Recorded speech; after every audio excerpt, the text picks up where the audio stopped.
Une société se construit sur des refus et des rejets. On voit très bien. J'ai déjà signalé le problème. Ça ne nous intéresse pas. Ça, c'est pas pour nous. Ça, on n'y touche pas. Et ça peut avoir évidemment des effets pervers, cette façon de faire. En même temps, c'est une façon de répartir les tâches. Ah ben non, nous, on s'en occupe pas. C'est pour les autres. Et ça va très loin, ce genre de raisonnement. C'est ça qui génère d'ailleurs de l'immigration. Si les Français décident que telle tâche n'est pas pour eux, si les femmes décident que telle tâche n'est pas pour elles, qu'est-ce qu'on fait? On fait appel à des gens qui n'ont pas ce problème. Quelque part, si le groupe A refuse B, et si le groupe B refuse A, eh ben, ils peuvent s'entendre entre eux, quelque part. Ce que moi je ne veux pas faire, l'autre est capable de le faire. Ce pourquoi j'ai un tabou, l'autre n'a pas ce tabou. C'est là que l'immigration se fait. Dans les deux sens. Donc, la question des tabous sociaux est essentielle.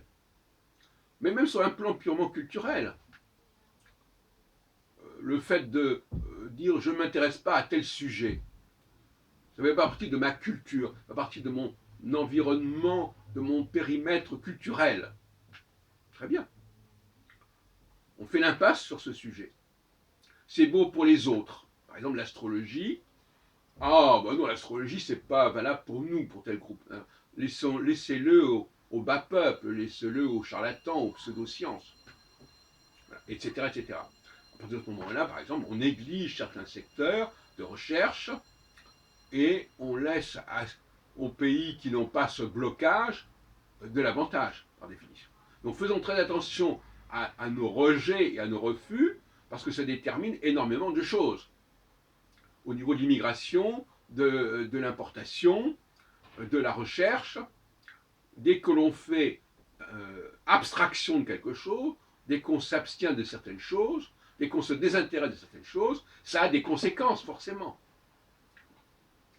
Et il faudrait quand même le savoir. Alors à partir de ce moment-là, la question qui se pose pour nos dirigeants, pour notre élite, est-ce que nous sommes capables de modifier les tabous d'une société?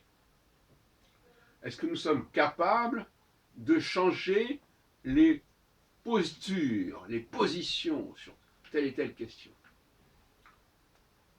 À ces moments où nous n'en sommes pas capables, eh bien nous ne faisons pas de la bonne politique. Le maître est celui qui est capable de reprogrammer l'esclave, le peuple. S'il n'est pas capable de reprogrammer les peuples, c'est-à-dire qu'il n'est pas capable de reconstruire, de déconstruire, de reconstruire certaines représentations, il ne fait pas son travail. Il n'est pas écouté par le peuple.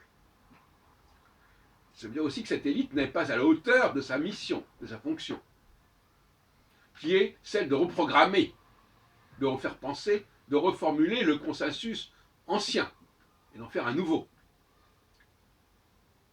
Alors on nous explique que ce sont les patrons qui ont décidé d'importer de la main-d'œuvre parce qu'ils voulaient faire baisser les salaires. On sait bien que c'est faux. Les gens ne veulent pas faire certains travaux, point final. Ce n'est pas une question de prix. L'autre jour, je signalais encore, l'autre jour, on nous disait, oui, mais il y a maintenant de plus en plus d'Africains dans les campagnes, dans les églises de campagne. Bon, oui, parce que là aussi, c'est un métier que les gens ne veulent plus faire. Ils ne veulent plus prêcher. Ils ne veulent plus répéter des choses comme ça indéfiniment dans les églises. Donc on fait appel à des Africains. Tout comme on fait appel à des Africains pour les problèmes de sécurité, pour les problèmes de vigie, etc., etc.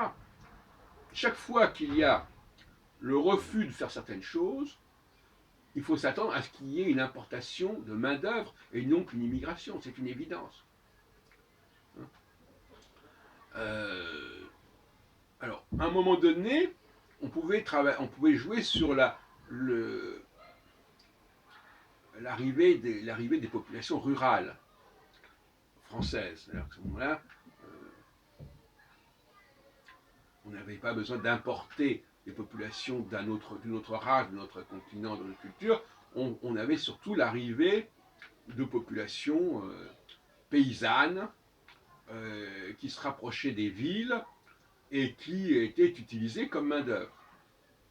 Mais ces mêmes populations-là, elles-mêmes, ont fini par être intégrées et adopter les mêmes blocages et les mêmes préjugés que le reste de la population.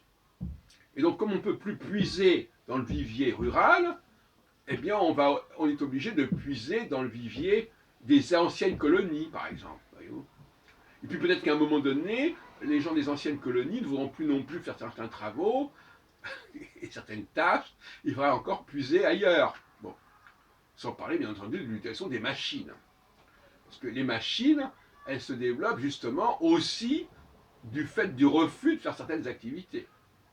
On dédaigne certaines activités, on dit ah mais ça c'est bon pour les machines. Par exemple, on ne fait plus la lessive, on fait faire ça par des machines à laver. On ne fait plus la vaisselle, etc.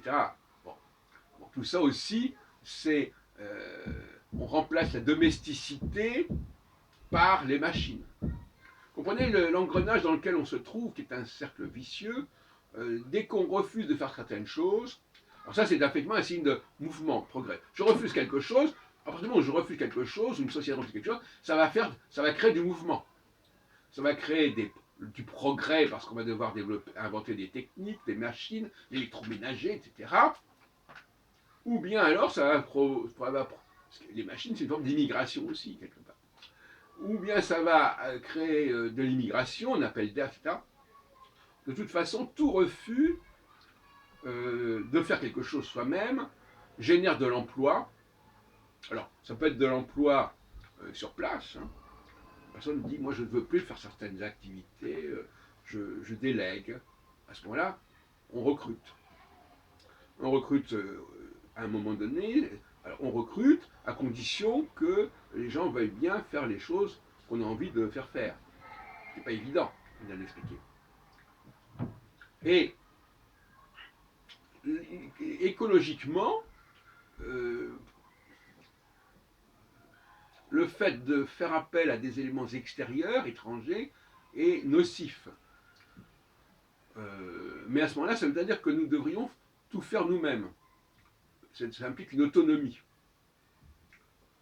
Et si on refuse cette autonomie, c'est-à-dire si on refuse de tout ça, ce que j'appelle l'androgyna, en fin de compte. L'androgyna, c'est quand quelqu'un est capable de tout faire. Voilà, il n'y a aucune tâche qu'il s'interdit de faire. Il n'y a aucune limite.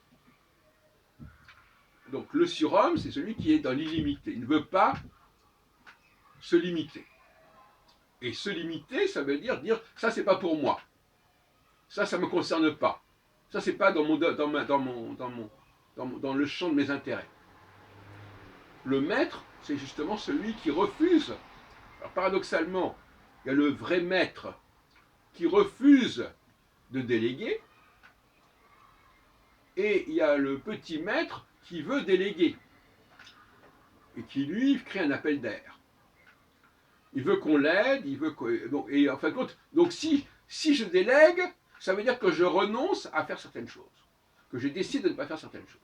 Voyez-vous. Donc ce que j'ai voulu dire dans cette petite vidéo, c'est que ce qui est déterminant, c'est c'est pas tellement ce qu'un peuple veut faire, c'est ce qu'un peuple ne veut pas faire, et les conséquences que ça implique.